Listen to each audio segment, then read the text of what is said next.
You are listening to Dr. Troy Munson with Words of Radiance. Now here is your host, Dr. Munson.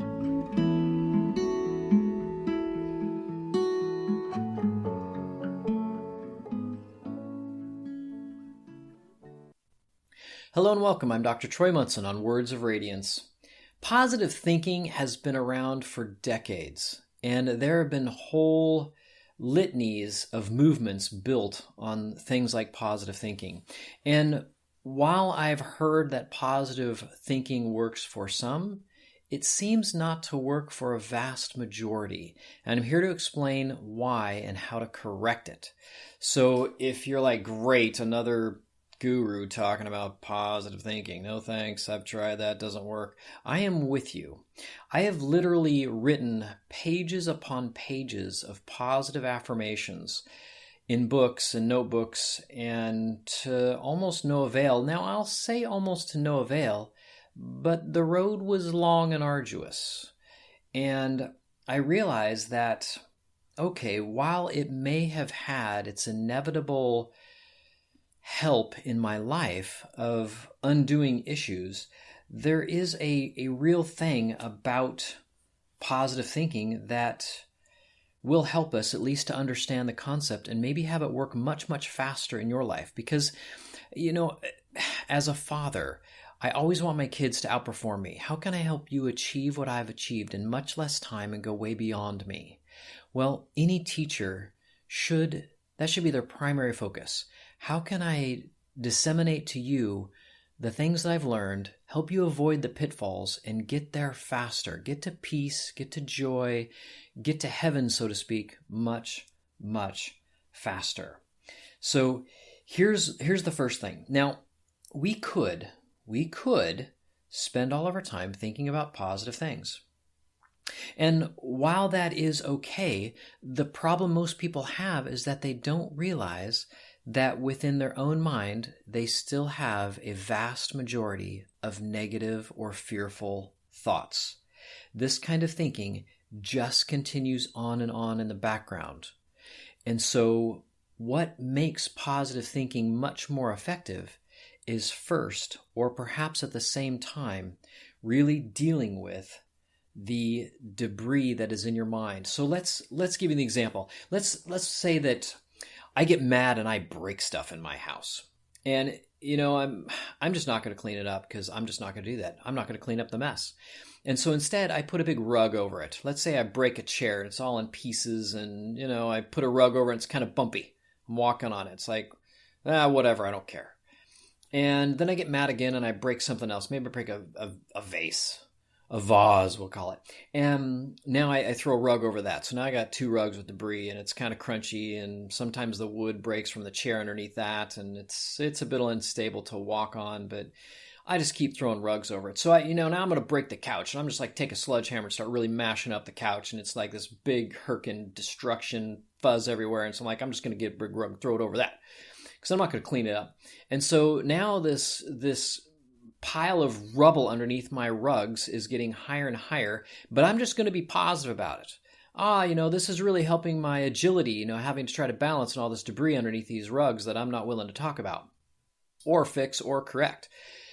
And, eventually it gets so massive that now, my head's hitting the ceiling because there's so many rugs with garbage piled under it. And, I'm really being positive. Hey, this is helping my balance. This is helping me find my posture. But at some point in time, I just got to come to reality that I've really got to clean up the debris of my past.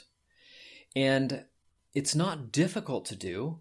It's simply, most of the time, acknowledging it. If I give you a more insidious thing, because we can all say, well, how ridiculous to put things, underneath a rug.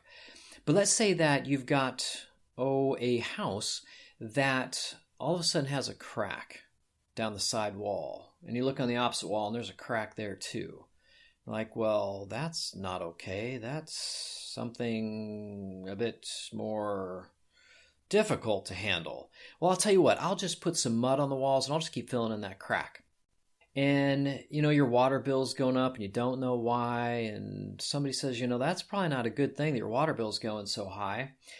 and there's bigger cracks forming, and so you're using more and more plaster, and you're just covering up, and you're just like, no, everything's fine, everything's good, everything's all right.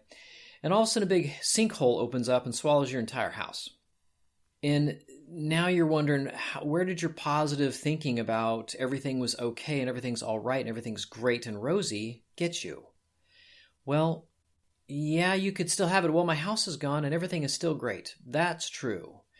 But it would have been much easier to begin to recognize the signs and symptoms that something's not going so well. And all it does is take a quick self-assessment. And I say all it does, but it's really not that easy. How many of you have ever seen somebody else's garbage and you're like, man, you got some problems? And they've come back at you like, yeah, you shouldn't be talking. You do too. And you're like, what? What are you talking about? We can see other people's stuff really easily, but not so easy to see our own. And it is important for us to do some self-reflection and to do some watching. We should be more interested about what our mind is thinking and what comes out of the hole under our nose than what other people are saying about us. Now, while that may be some helpful information, it is much more helpful for us to watch our own mind. And you'll start digging up things like, wow, I am really negative in this particular part of my life. I can see that I react right here to things. I can see that this isn't so good. I need to fix this. And so the debris of your life, the holes that are happening, the cracks in your external are simply there to show you that you've got some things to handle deep within your own mind. So rather than blow smoke up an orifice of your body, I would rather you start looking at the negativity that exists in your own mind and begin to release it. And releasing is hugely, hugely important. How do we release it?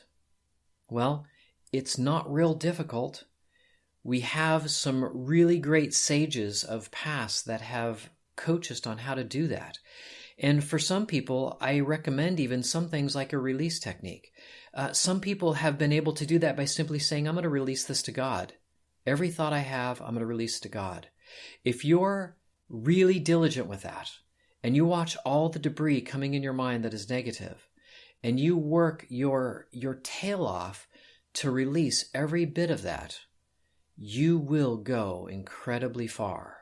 You'll get to a place of peace and of stillness in the mind that no more thoughts come because your brain has figured out that you are watching it like a hawk and you're not allowing anything to disrupt the calm, placid lake or pool or ocean of your mind that is so vast that there just is no ripple upon it. And peace reigns in your mind. That is what is really worth having. And having spent decades developing that, I can think back about how miserable I was in my 20s.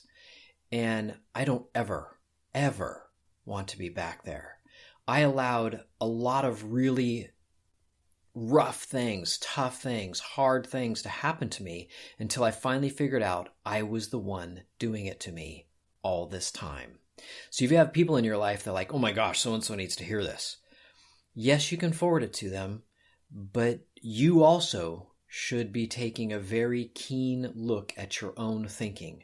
I'm very sensitive now to my own thoughts. And when I hear them grumbling, when I hear them speaking out against things in my life or people or situations, I totally crush it. I'm like, no, I have such a strong spiritual no when it comes to things like that. I release it immediately. That is not worthy of my time to spend brain power on something like that. I would rather allow the peace, the divinity, the joy of God to flow through my life and correct all the errors of my thinking and supply me with His wonderful peace, His wonderful joy, His wonderful love, His wonderful abundance that is ours. But if you just think, hey, everything's all rosy and you've covered up a bunch of stuff, probably isn't going to happen for you. But if you do a little bit extra work and start really releasing the negativity and acknowledge that it's there, and look for where have you been offended by others? Where have you taken offense because you believed a lie and now you've got it in the background and you try to shove it down, you try to cover it over, and it's just still simmering back there. All we have to do is follow you around for probably a day or two, maybe a week at most, and we'll watch all kinds of things come out of you. And myself included. I'm not alone in this. I continue to work on my own, but I'll tell you what, my level of peace and joy is astronomically higher than it was 2 decades ago, 3 decades ago. I won't trade this place for any of that. I just want to keep on moving up. Keep on seeing how deep is that divinity that is us, that is God. So I hope that helps in understanding the positive thinking mentality movement and how to actually literally make it work for you, because it does take work. It's not just something easy. It's great to have those positive affirmations, but it is equally as important, if not more, to really watch the negativity that is just under the surface, that never gets acknowledged, that needs to be handled too. You'll go much farther, much faster. Until next time, I'm Dr. Troy Munson on Words of Radiance. Thank you for listening to Dr. Munson's Words of Radiance.